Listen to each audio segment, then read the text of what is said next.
Welcome back, my favorite gamers and developers. I'm sorry, it's been a while. I've been at work, school, I have other life duties that unfortunately sometimes get in the ways, but I'm back now and I have something cool to show you. This is a dice template that I've been working on for quite some time. I've been building it throughout the years for myself, and the idea behind it is anytime I run across a new complication, I just add that data structure into the toolbox. And then when I need it again, I just go and grab that out of the toolbox and I have code to get myself started. What I've been doing over the past couple weeks is cleaning this up so more than just me understands this. This is hopefully going to be shared so the rest of you will be able to utilize it. I hope you get something out of this. With that said, this isn't a plug and play. This isn't going to be exactly like Scratch where you're just dragging and dropping stuff. This is going to be still, you're going to have to do your own logic. You're going to have to program. And but hopefully the things in the toolbox will help get you started. So if you need something from the effects list on the combat tracker, you just grab that chunk of code, drop it in there, and then go make your edits and do the logic that you want to do with it. If you need to pull data out of the mod stack, but you're looking for very specific data that's been added to mod stack, I have something in the toolbox for you to do that as well. If you you have dice parameters that look normal or dice parameters that don't look normal. Great, that's part of this. So I will show you how to go through this template to use to build your own dice. And then once you're done, if this is a game that people play uh, and we don't already have a dice system out for it, or you feel that you have drastically improved this dice system, drop it onto the forums. I know Damned has always been very happy to add more dice into the MoreCore rule set. With that said, let's dive in and see what this template looks like. All right, here we go. So in this extension, the main part that you'll be accessing is the um, manager custom blank dice. I like to get started by copying and pasting this. So if I make a mistake, I can just go back to the original template and grab from there. Or I found, like, for instance, in my Mage 5th edition game, I have 2 or 3 different types of dice that I want to roll, or dice setups that I want to roll. The first thing that you do when you come in here is you want to search for this little tag that I've placed everywhere. Control Shift F. You highlight all of it and you press enter. It will open up all of the spots. And you're going to want to make these updates. You're going to want to add another line for your new dice. You're going to want to add it into the template campaign. You're going to want to add it into the add dice commands. Looking through here, these are global declarations. And then in the on initiative, so basically when Fantasy Grounds loads, this is what's going to come up. You're going to decide, is this something that you want to be able to change the dice total? So if you're rolling dice and you're adding them up, you don't need to change the dice total. Fantasy Grounds is already doing it properly. But if you do want to change the dice total, for instance, you want to roll dice and you want to say, okay, everything that's a 6 and up on that 10-sided dice, I want to count as 1 success. Then you're going to want to do this. So you're going to want to turn this off and then turn this on, or comment this one out and uncomment this one in. Then I put the create help message, which traditionally you'll find on a lot of others or is down at the bottom.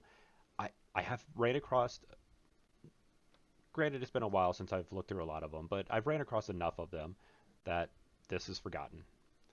And so I made a decision a while back to add this to the top so I don't forget to do this.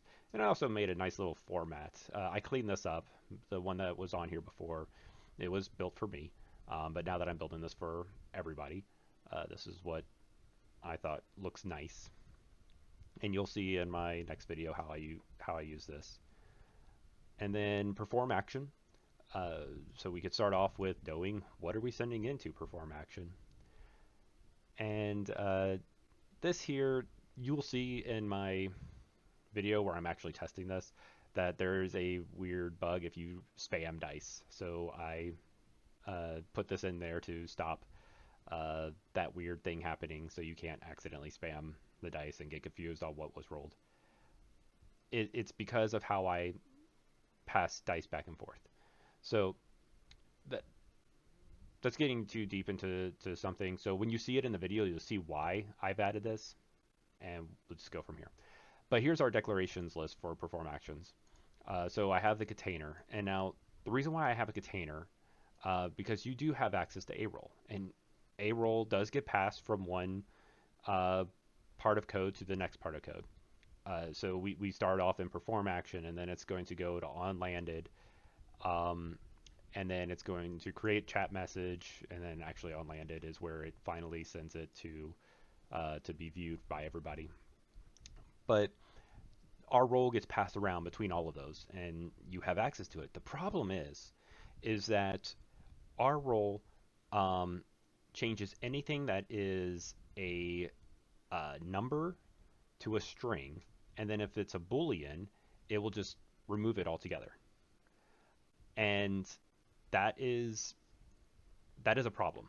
So instead of utilizing a role and just adding new pieces to this table, I started using this container so I can make sure I pass data all around through the different steps, and I don't have to worry about did it get turned from a number into a string or did the boolean go away. This will be alive for the entire process. So anytime I need to add something to the container, I will add the declaration here, and then I'll use it below. Technically, you don't have to add a declaration in Lua, but I prefer doing it. That way I'm certain what's coming in, what's going out. And then when we get down here, it says choose a dice parser from the toolbox. So, oops. So here in the toolbox, I have a lot of stuff. So this is just for setup, so the toolbox doesn't look funny. But in here, this really isn't going to be initiative. We don't actually utilize this file. This file is not brought in through extension. But dice setup 1, if your dice look normal, you're just going to grab this, you're going to copy, and you're going to paste it over here. If your dice setup looks a little bit different than normal, I give you patterns on common patterns to use.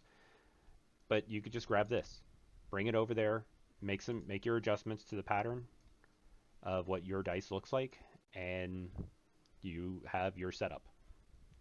You'll see in my video where I test this how I change this to work for a Shadowrun game. And then this is an error check. If the parameters is empty or if it reads help, then it's going to create the chat message. And this is where we perform that the information is correct, and it's going to pass it on to the actions manager, which then on landed will happen. On landed will come through, it will go through the R role, get dice results, where basically right now this get dice results is nothing. It just comes in and goes out, which if you're not changing the results at all, then just leave this alone. But if you're changing it from adding them all up to counting only if 6 and higher is correct, then yeah, you're going to make some logic down here. Then we're going to create a chat message, which the logic is down here. And again, what this does is it just sends in the data and sends it right out because we're not making any changes. But if you're going to want to make changes to how the message should display, then you just change your logic down here, uncomment some of this, and work with it. And then it gets displayed right to the screen. It's pretty straightforward inside the toolbox. So if you need to utilize the modifier stack in different ways, this is how you grab data from the modifier stack. If you're just grabbing it to add dice, you could just use this and then pass that into your R role. Where is it at? Your R role in mod. Just pass that value up into there.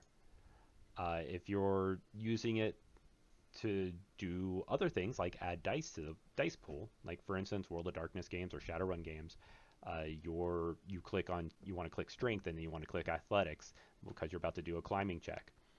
You don't want to click strength and it rolls dice and then click athletics and it rolls more dice. What you want to do is you want to click strength, you want to click athletics, and then maybe click a button for roll, and then it rolls both of them together and it says, okay, here's your final output. You could do that by utilizing the mod stack, and this is a chunk of code to show you how. If you're doing special things with your mod stack, for instance, and the Shadowrun extension that you'll see, hopefully, I want to actually grab a certain tag. So if the description has a certain keyword, I want to grab that keyword and do something else with that number. I don't want to add that to my total. So if I roll, I don't know, dex, firearms, and the gun that he's using has a damage cap of 5, I don't want that 5 to get added into those dice. I want that 5 to do something else. So you can use that here. Or you can grab that chunk of code from here. This is where I keep all the nodes. So if you're going to grab something off the character sheet, that's the character sheet node. If you're going to grab something off of the combat tracker, that's the combat tracker node. Just remember that if you're doing it in on landed, you got to replace our actor with our source. Otherwise, if you're doing it on up here in the perform action, it's going to be our actor. If you want to pull stuff out of the effect list, that's what this is. So yep, you pull it. You just copy this over, and actually here I should have a note of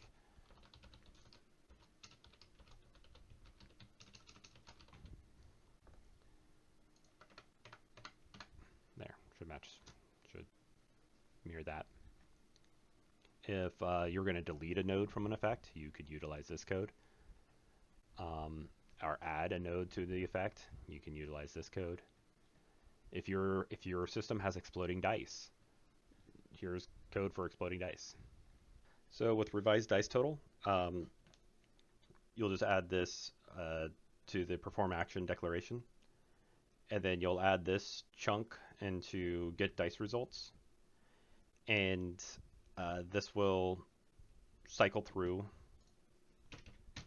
This will cycle through and pull in the results. Right now, what this is doing right here, it's doing the same thing as adding them. So this is where you're going to want to change, and you're going to want to add your own logic here. That's why I have this out here to the side. We also must include the function on dice total, which is down here, function on dice total. And then, like I said, once you're complete, you just grab, you won't need the toolbox, all you'll need is your Lua file, and you can put this out on the forum so other people could use your dice that you've created, or one day when Damned gets a moment, he will be able to add it into the MoreCore system for everybody to use. So go check out my next video where I'm testing this and making sure it works, and you'll see how I utilize all of it. You could turn it on 2 times speed, that doesn't offend me. So because it is going to be a little bit long, it is actually live coding. And let me know what you think. All right, until next time, keep gaming and keep developing.